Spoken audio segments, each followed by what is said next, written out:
kakainin, no? Pagkatapos, bunutan ng ngipin, ano ba yung mga bawal, pagka pinastahan, no? Etc.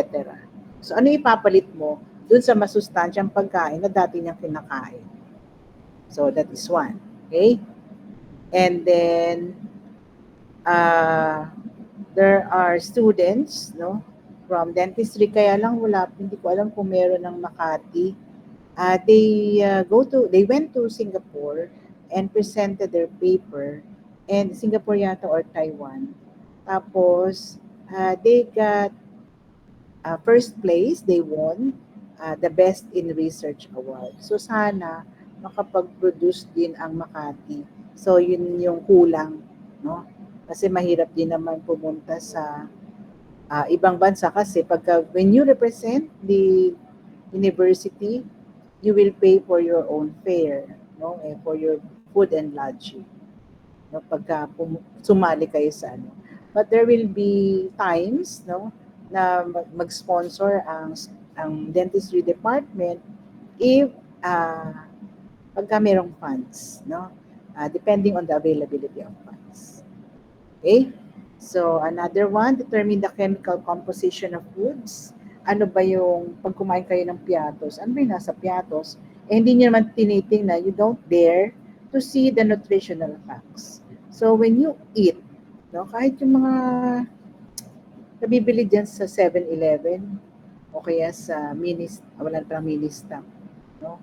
Sa Uncle John's, yung mga gardenia, kung minsan gusto nyo kumain ng ano pa yung mga gusto nyo kainin, yung mga chichirya, tingnan nyo naman yung nutritional facts. Healthy food ba yun o hindi? Okay? So, kasi parang kung kakain lang kayo, especially pag bata pa. So, yung mga apo ko, tinuturuan ko, tingnan nyo muna yung nasa likod. May biochemistry na sila. Tingnan nyo muna kung anong... Pero yung ano na yun, yung mga 12, yung mga malalaki ko ng apo, 18 years old, yun. Ay, pwede ko na pala kayo maging apo, no? Kasi the eldest apo that I have is already 18 years old, no? Titingnan nyo yung nutritional facts sa likod ng kinakain niyo. Always. Okay? So, that is for you not to, anong tawag dito, that your health is already deteriorating kahit 40 years old pa lang kayo. Meron na kayong diabetes, no? Kasi kung minsan yung diabetes is acquired, not only genetic but also acquired. No? And then, kunyari, 50 pa lang kayo, kung ano-ano na yung sakit na meron kayo. No? So, dapat, umpisa pa lang, healthy living na kayo. Okay? Kaya, kasama ang biochem doon sa curriculum nila. Okay?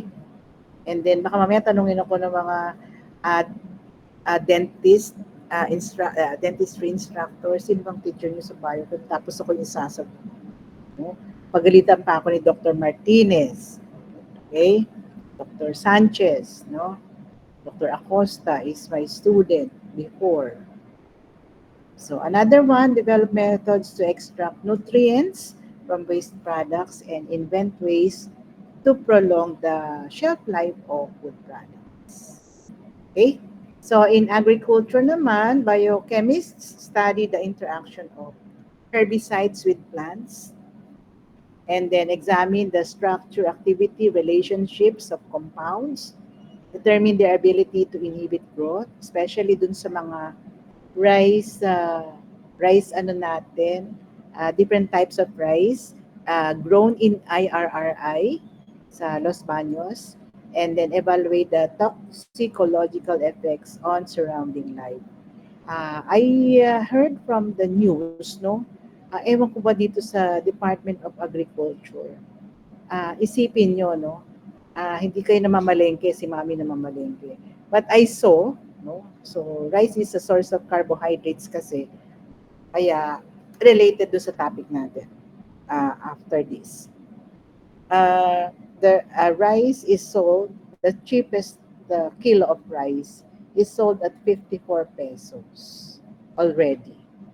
And it will still increase in the succeeding months. No, I don't know what happened to the 20 kilo rice, 20 peso kilo rice promised by BBM. No? So imbis na bumaba, tumaas. And you know that the rice um, stability of the Philippines, no, yung enough rice for the Filipino people will only be achieved in 2028. And that is almost 4 years from now. I heard it from the news and that's a fact. So, ano na yung kailangan natin gawin para masustain o kaya mapalitan, no? In lieu of rice, what are we going to eat? Actually, naranasan ko yan noong elementary pa ako. We ate corn. Ha? Yung ginadgad na mais, parang grounded corn, no?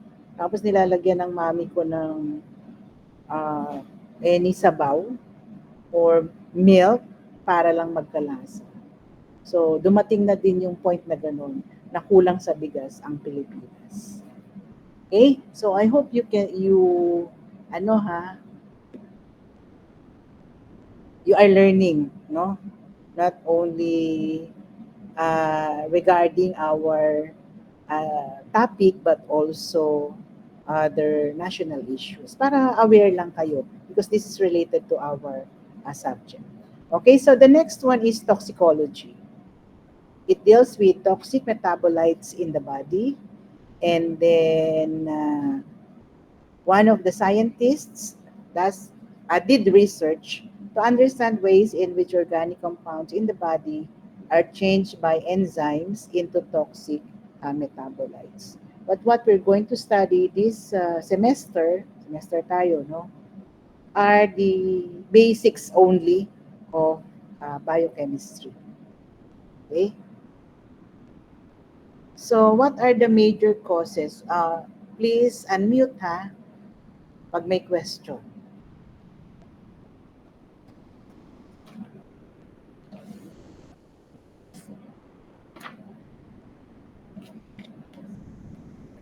So, DMD1C, wait lang. Wala pa pala akong class list nun. Class list, wait.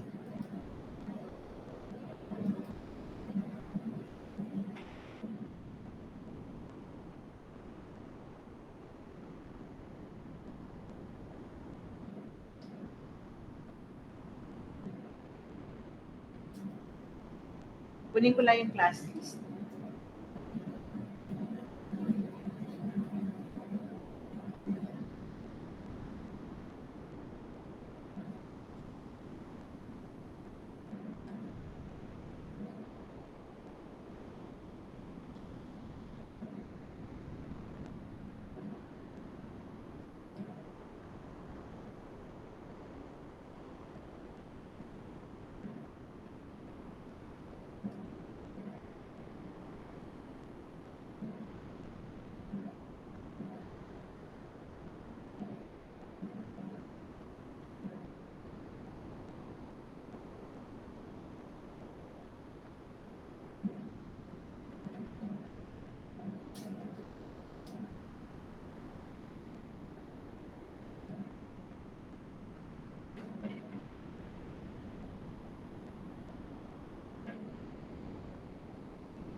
I'm going to call you and then tell me if you are not included in the class list.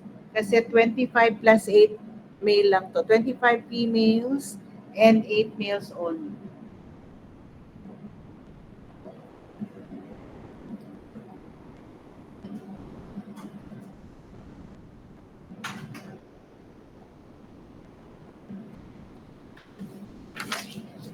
Miss Aguila, present. Present po. Yeah. Stop ko muna ha, para lang makita ko kayo. So, yan. Konti lang pala. Gusto ko to. And then, Algesera, Micaela. Miss Algesera. Algesera po. Present po. Algesera. Okay. Miss Aziz, Corinne. Present, ma'am. Miss Baduria, Andrea. Present po. Miss Kahapi, katama Kahapin or Kajapin? Julia Rain. Kahapin po. Present po. Kasi si Micaela is Algesera. Miss Castellano, Lilien. Absent, Castellano.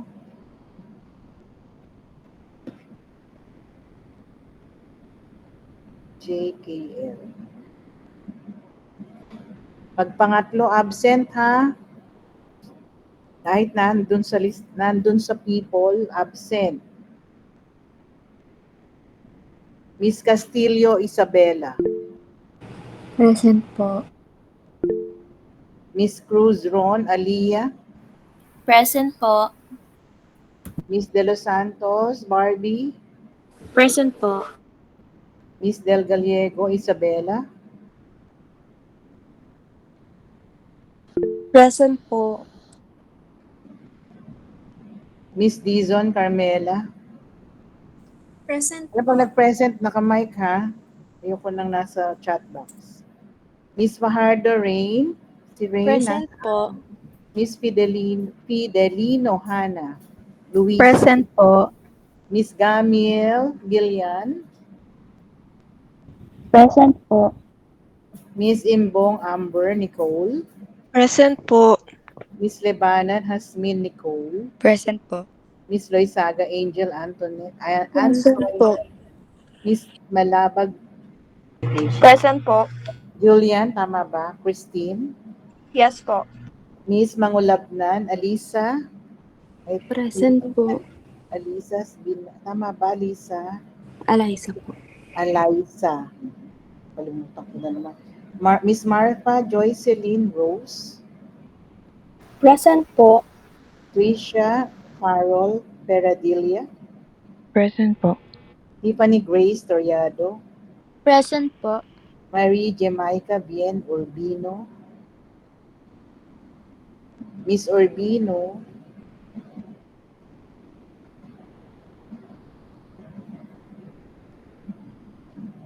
Miss Valencia Baby Colin. Present po. Miss Vierneza Luyela Faye. Present po. Mr. Aminulia Jason. Aminulia Jason. Present po. Mr. Bess Sabelia Cielo Jr. Present po. Mr. Buendia Jaref Miguel. Present po. Mr. Felicilda Anthony. Present po. Mr. Inco Terence Kurt. Present po. Mr. Masangkay Rian Bryce. Present po. Mr. Okielda Sean Austin. Present po. Mr. Saavedra Rafael Clyde. Present po. Okay, Present saan ka? Si Rafael, saan? Miss Castellano, Lillian. Present po, miss. Susunod sumagot agad.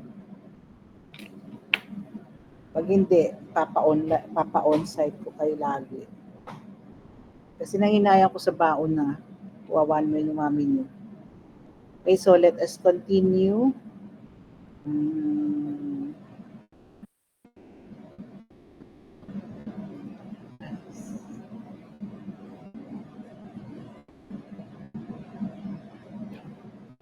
Okay, so what are the major causes of diseases? We have physical agents, no? So, mechanical trauma, extremes of temperature, lalo na pagka sobrang init, no? Nahihilo kayo. Pag sobrang lamig naman, sumasakit ang ulo. And then, sudden changes in atmospheric pressure, sumakay kayo ng aeroplano, mas mababa ang pressure sa taas. Pag umakyat kayo ng Mount Pulag at hindi kayo sanay, mas mababa ang pressure pag nasa mataas, no? Yung nasa mga bundok, etc. First, radiation and electric shock. And then, of course, other major cause of diseases are chemical agents. So, nagkamali ng bigay sa inyo ng gamot. So, nagkaroon ng severe reaction, nagkaroon kayo ng allergy. So, it is dangerous also. No? Biological agents such as COVID-19, no? Yung influenza virus, HIV, B, etc. And then, of course, lack of oxygen, no? Yung nag-hyperventilate dyan. Bakit ba nag-hyperventilate? Poisoning of the oxidative enzymes. We're going to study this when we go to enzymes, no? Genetic disorders. Bakit nagkakaroon ng congenital disorders? Bakit? Kung minsan magkadikit yung yung daliri, no? Kung minsan hindi pantay-pantay yung daliri ng tao, etc. Okay? Immunologic reactions, like autoimmune diseases, so yan yung mga lupus, no? Etc. And then nutritional imbalances, o ikaw, deficient ka sa iron, kailangan mo mag-take ng ferrous sulfate. Yung mga buntis, no? Kailangan niya ng ferrous sulfate kasi baka maging anemic, no, yung mommy. And then endocrine imbalances, so nangyayari ito sa mga pre and post menopausal syndrome for the females, etc. So what else? Henderson focuses on determining the health effects of inhaled pollutants. Yung mga inhaled pollutants na yan, makukuha yan sa air, okay? Sometimes yung mga nakuha yan sa smoke, anong tawag doon? Tama ba? Second-hand smokers. No? Actually, yung vape, meron din niyang effect. Hindi lang yung talagang cigarettes. No? So, those who are smoking already, please kick out the habit as early as possible. No? Kasi yung pwedeng magkaroon ng what do you call this? Water, yung lungs, and it could either be diagnosed as pneumonia or tuberculosis. No? Especially those sa mga, because tuberculosis is contagious disease. No? Pero naman siya? It can be TB can be healed in 6 months. No? Kaya lang, may spot na yung lungs ninyo pagka nagkaroon kayo ng TB. No? And then uses mathematics to describe the relationship between air and body concentrates of these chemicals or their metabolites. So we will be concentrating on the metabolites and determine how these concentrations change with time. Okay? So, in summary, we have the definitions of biochem, we have the areas of concerns in biochemistry, and what are the fields, no, of study related to biochemistry and the importance of biochemistry. Okay, so let us continue with the one that I shared with you, especially the types of reactions that are occurring inside the body, not just for inorganic compounds, but also for organic compounds and the biomolecules. So, punin ko lang dun sa announcement natin.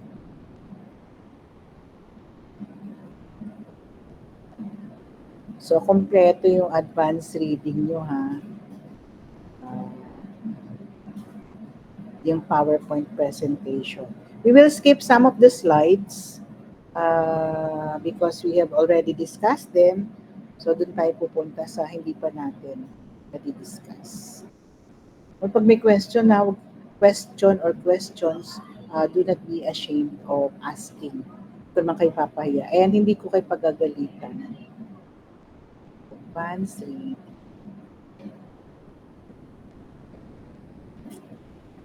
Okay, so we are done with this. Tama? Ayan. Okay, so kahapon, ang hirap-hirap kasi walang internet buong maghapon. No? So, nabalik lang yung internet dito. So, pag wala kang data, hindi ako makakapag-on-site. Buti nilang hindi tayo on-site online pala. So, this is the one that I sent you. No? So, okay na to. Okay, so what are the structural levels of our body? Or the levels of organization? Of course, we have the atom, which we studied in your inorganic chem, cell in the laboratory, no, the basic unit of life. We have tissues, which are made up of similar cells, no, that perform a specific function. So, yun palang tissues, ang meron yan, yung mga cells na pinagsama-sama. And then organ naman is an integrated collection of two or more kinds of tissues. So palaki ng palaki yan, ano, that combine to perform a specific function. And once you have the organs, you have now the systems, no? A group of organs that work together to perform a major body function. We have the digestive system, the respiratory system, the circulatory system, etc. So palaki pala yun ng palaki. From the atom, meron tayong cell, and the tissues are made up of cells, the organs are made up of tissues, and we have a system which are made up of organs that have functions, no, related to each other. Okay? And then of course we have the organism. The all body systems are specified within themselves and coordinated with each other to produce a dynamic and efficient organism. So that's the structural level of the body. So we are not going to discuss this in the lecture anymore. So you have your notes in the laboratory already. So for the cell and cell theory, you have the parts of the cell. So I asked the other section, no, to binasa akin kasi yung lab nila, but I'm not the lecturer. Pinadraw ko yung cell, the plant and animal cell. So, walang katapusang pagdodrawing yan, the parts, para matandaan ninyo. Especially if you are going to pursue, no, another course, no, medicine, after taking up dentistry. Paulit-ulit lang yan. Okay? So, the next one, eto. Let us review the chemical reactions occurring in living matter. So you have already discussed this in your inorganic chemistry. So lahat, dati kasi bridging subject lang yung bridging course lang yung inorganic chemistry. And not all dentistry students took up inorganic chem. Okay, so ito yung 2022, 2023 and below na mga students of dentistry. Parang yung bridging, pag non-STEM ka, kailangan kumuha ka ng inorganic chemistry. Ngayon, yung inorganic chemistry ay para sa lahat ng sections, lahat ng programs. Okay, Allied Health Sciences. So we have two reactions, chemical reactions occurring in the body. So this is the completeness is called metabolism, and metabolism has two types. Now we have anabolism and catabolism. So pag sinabing anabolism, no, nakalagay diyan synthesis process of metabolism. From simple substances, no, you are forming or synthesizing a more complex one. And then yung catabolism naman, kabaligtaran, no? Yung catabolism is the decomposition process of metabolism. Example nito, yung digestion of carbohydrates, no? Yung carbohydrates, pag kumain tayo, they are made up of polysaccharides. So kailangan i-digest natin siya para metabolize siya, and they have to be distributed to the different parts of the body para magkaroon tayong energy. Okay? So, carbohydrate is a polysaccharide. It is made up of glucose molecules, maraming glucose molecules. So, when it is hydrolyzed, break down yan into several glucose molecules. So, makakat, no? Yung mga,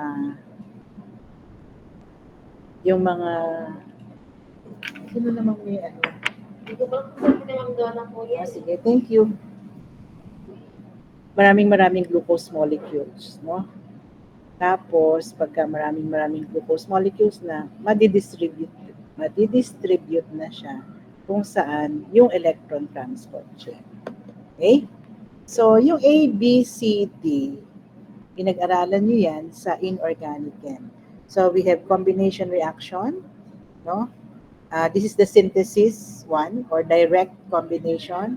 So, we combine A plus B, forming AB. Oh, ito, complex na to. Ito, simple lang. So, decomposition is the opposite of combination. So, parang catabolism naman yung decomposition. So, it is related, no? Yung ginamit nating mga types of chemical reaction sa IC is related to catabolism and anabolism. Diba? Yung AB naman, when we decompose it, it will produce A plus B. Any questions, ha? Basta pag may tanong, kasi may quiz tayo, on-site ang quiz, so hindi online. No? So, marami na akong chechikan na yun, hindi katulad dati. So, letter C is a displacement or replacement reaction or single displacement. I don't know if you were able to use the activity series of metals in your inorganic chemistry. O tingnan nyo muna tong A plus BC. So you will see that B was replaced by A. So pwede lang palitan ni A si B if A is more reactive than B. Dun sa activity series of metals. So dun sa products natin, ibig sabihin A is more reactive than B. No? Based on the activity series of metal. Ano yan? Table. Ha? So lahat na ito, ang ginamit dito, A plus BC, metal yung A, metal din yung B. So they are positive ions. And then you see, yan yung negative ion. Okay? Sa second example, ang nagpalitan naman yung negative ion. No? So yung D at saka C. Walang problema if the ion that could be replaced or displaced is a negative ion. Okay? So it doesn't matter. So pwede niyang i-displace yung ion na yon. So look at D and C. Yung D, ni-replace niya yung C, so it will be C plus BD. Unlike for metals, we have to rely on the activity series of metal. Nung first sem, doon sa aking lecture, medyo pinakabisa ko yan. Meron naman silang parang acronym kung paano nila matatandaan yun. No? And then doon sa double displacement, so change partner sila. AB plus CD. So A is a positive, B is negative, C positive, D negative. So A positive, yung D naman ang kapartneran niya negative. Tapos yung positive laging nasa kaliwa. Okay? So yung CB kaya naging CB kasi yung C yung positive, B yung negative. Hindi pwedeng BC ha. It should always be CB. Okay? And then the last, hindi ko pala ito na save dati. We have oxidation reduction reactions. And I gave an acronym for this. This is for oxidation. Ito yung tatandaan ninyo para madali nyo ma-define kung ano ang oxidation. Okay? Lakihan ko lang. So this is for oxidation. And then please take down notes kung ano yung ibig sabihin ng bawat letter. Ibahin natin yung kulay. Okay, O stands for oxidation. Okay, so ano pa nangyayari sa oxidation?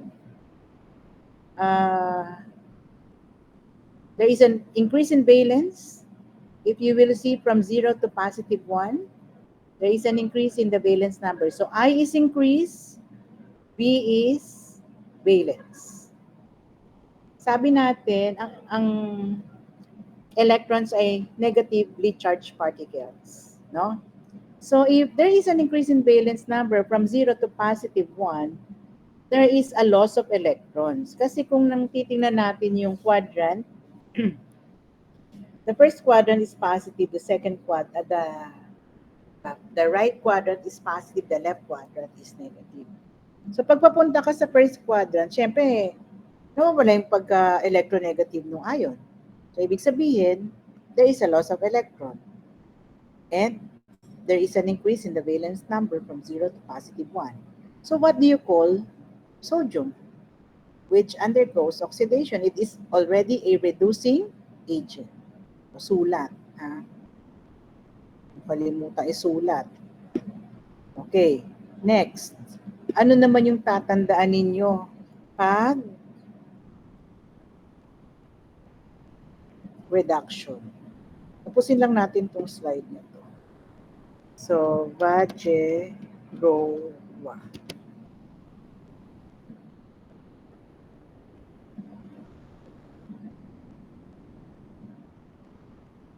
And the process is called reduction.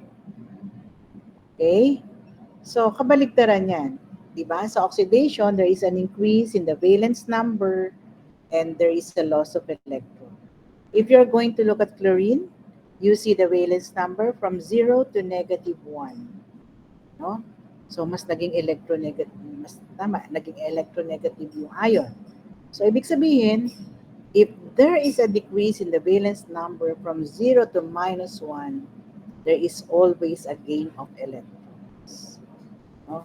And the process is called reduction, and the molecule or the ion that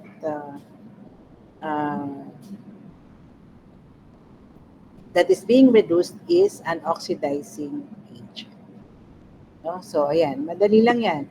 Valence increase, loss of electrons. This is oxidation, and the element that undergoes oxidation is called a reducing agent. In reduction, there is a decrease in the valence number. Of course, there will be a gain of electrons. G is gain of electrons. And the substance, the molecule or the ion that undergoes or underwent reduction is called an oxidizing. Okay, so any questions with this? So we have still 3 minutes. Nana. Okay, so this is the last slide. Ay, hindi pa. Bakit ayan? Okay, ayan. So these are the other reactions that we're going to study when we go to the different molecules. We have hydrolysis and condensation. So when you say hydrolysis, you add a molecule of water, and then when you add a molecule of water, ano yan, mabe-breakdown yan. This is catabolism. No? So naulit lang yan, never mind this one. Okay? So condensation reactions, no? They are hydrolytic reactions in reverse, pabaliktad. So we will study this. This is ammonia, this is acetic acid. And then in solution, so anong slide natin? 11. So we will continue with this on Thursday. So online pa din, online this week. So ino-note ko na lang. So slide. So only Marie Jamaica is absent. No? So slide 11. So we will discuss the rest on Thursday. So ano lang tayo, mabagal kasi isang SEM naman tayo. Okay, maybe by next SEM, first SEM of your second year, maybe lang ha, we will be, the subjects or courses will be per SEM na. Only the others will be by learning terms. Okay, so any questions, Rain? Yan pa si Rain. No questions naman po. Pero on Thursday po, are we gonna meet po? Wala ba, may on-site ba kayo? The Thursday. Yes or no? Not sure po. Wait. Can I check our schedule po? I-message mo na lang ako. Okay? Okay po. Message me pagka ano. So si Lillian, okay, nabura ko na yung as absent niya. So only si Marie ang absent. Okay, so you just message me kung meron. And nanghinay nga kasi ko doon sa isang oras. So pag kami online, on-site na lang kayo tsaka tayo mag-on-site. Okay? So thank you for by Saturday, I'll just give you an activity that you're going to do. No? So that will be online asynchronous tayo sa Saturday.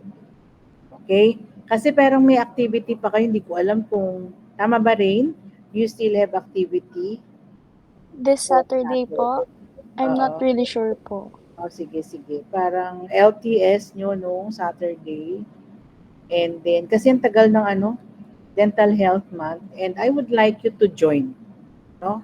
Activities. Kasi hindi lang naman yung academic that you will be totally developed holistically as a student, but you have to join out of the classroom activities also. But not to the extent na yung academics nyo ay masasagasaan. No? So, just balance the academic and extracurricular activities. Okay? So, thank you for attending. Very good. Isa lang ang wala. Sana wag nang madagdagan. No?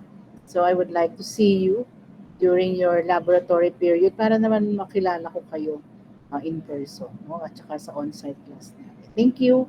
You may leave the Google Meet now. Take care and God bless everyone.